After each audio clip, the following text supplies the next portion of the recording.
আসসালামু আলাইকুম। নতুন একটা রেসিপিতে সবাইকে স্বাগতম। আশা করি সবাই ভালো আছেন। আমিও ভালো আছি আলহামদুলিল্লাহ। পালক চিকেনের একটা রেসিপি তৈরি করে দেখাবো। খুবই মজার একটা রেসিপি। আমি এখানে 2 আটি পরিমাণ পালং শাক নিয়েছি, কেটে ধুয়ে পরিষ্কার করে নিয়েছি। স্ট্রেনারের মধ্যে দিয়ে পানি ঝরিয়ে নিয়েছি। আর এখানে আমি প্রায় 500 গ্রামের মতো হবে চিকেন। তাও কেটে ধুয়ে পরিষ্কার করে নিয়েছি, পানি ঝরিয়ে নিয়েছি। চিকেনের সাথে প্রথমে আমি স্বাদ অনুযায়ী লবণ দিয়ে দিলাম। এরপরে দিয়ে দিব হলুদের গুঁড়া 1 চা চামচ পরিমাণ, আর দিয়ে দিব মরিচের গুঁড়া 1 চা চামচ পরিমাণ দিয়ে হাত দিয়ে খুব ভালো মতো মেখে নিব। চুলায় একটা প্যান বসিয়ে দিয়েছি। প্যানটা গরম হয়ে গেলে প্যানের মধ্যে আমি 3 টেবিল চামচ অথবা 4 টেবিল চামচের মতো সয়াবিন তেল দিয়ে দিয়েছি। দিয়ে চিকেনগুলোকে দিয়ে এপিট এপিট করে ভেজে নিব, একটু লাল লাল করে। এতে করে এই চিকেনটা খেতে অনেক বেশি ভালো লাগবে। একটা পিঠ হয়ে গেলে আরেকটা পিঠ উল্টিয়ে দিব। এইভাবে আমি সবগুলো চিকেন একটু লাল লাল করে ভেজে নিব। যারা রেসিপিটা দেখতে শুরু করেছেন, একটা লাইক দিতে ভুলে গেছেন, তারা একটা লাইক দিয়ে পুরো ভিডিওটা জুড়ে আমার সাথেই থাকবেন, অনুরোধ রইল। চুলায় আরেকটা প্যান বসিয়ে দিয়েছি। চিকেনটা আমার ভাজা হয়ে গিয়েছে। প্যানের মধ্যে আমি এখানে প্রায় 4 টেবিল চামচের মতো সয়াবিন তেল দিয়ে দিলাম। বড় সাইজের 2টা পেঁয়াজ কুচি দিয়ে দিলাম। পেঁয়াজটা আমি একটু ভেজে নিব। আর দিয়ে দিব গোটা গরম মশলা, এলাচ এবং দারচিনি। এই দুইটাই আমি এখানে ব্যবহার করেছি, আর কিছু ব্যবহার করব না গোটা গরম মশলার মধ্যে। পেঁয়াজটা আমি 30 সেকেন্ডের মতো ভেজে নিব। অফ ক্যামেরা আমি এখানে কিছু পেঁয়াজ পাতা দিয়েছি। পেঁয়াজটা 30 সেকেন্ড ভাজা হয়ে গেলে এখানে দিয়ে দিব আমি আদা এবং রসুন বাটা 3 চা চামচ পরিমাণ। আদা রসুনটাকে একটু ভেজে নিব 10 সেকেন্ডের মতো।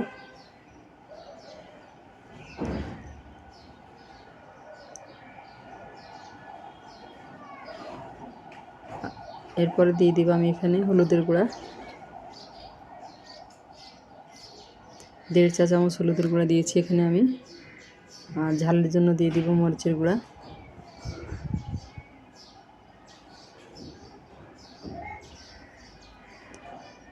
এখানে আমি 2 চা চামচ পরিমাণ মরিচের গুঁড়া দিয়েছি। সব কিছু একসাথে খুব ভালো মতো মিশিয়ে নিব। আর সামান্য একটু পানি দিয়ে দিব। পানি দিয়ে আমি মশলাটা খুব ভালো মতো কষিয়ে নিব।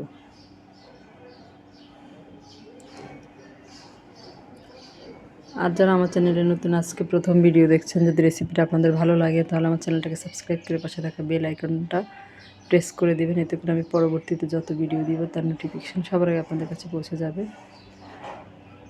1 কাপের মতো পানি দিয়ে দিয়েছি, এটা গরম পানি। দিয়ে আমি মশলাটা একটু কষিয়ে নিব।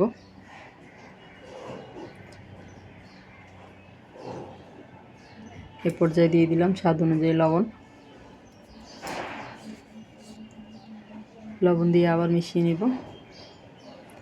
আর এই রেসিপিটা কিন্তু অনেক ভালো লাগে খেতে।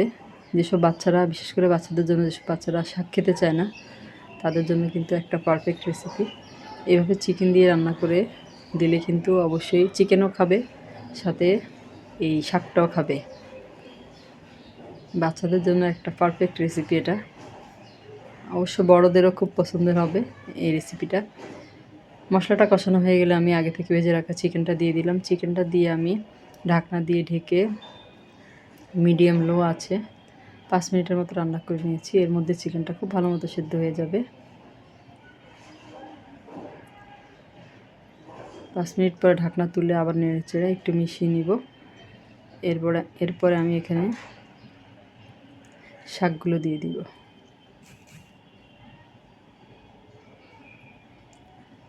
এই যে শাকগুলো দিয়ে দিব।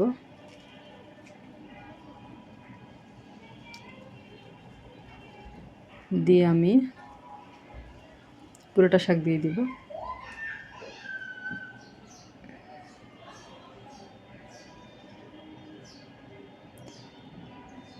আর এটা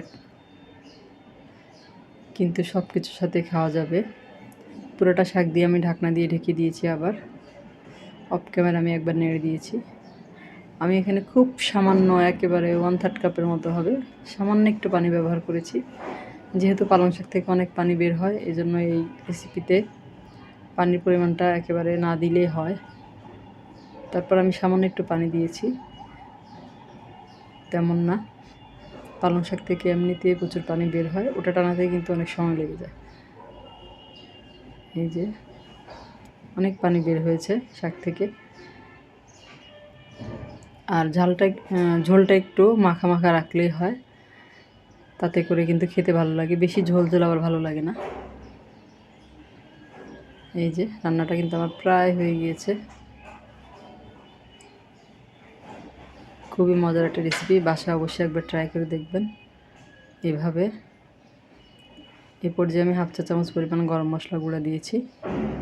এখানে কিন্তু আর কোনো মশলা ব্যবহার করা লাগবে না, এটা এমনিতেই অনেক বেশি ভালো লাগবে খেতে।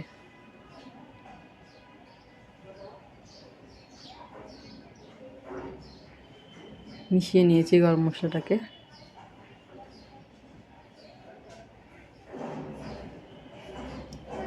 আর 4-5টা কাঁচামরিচ উপরে দিয়ে দিলাম।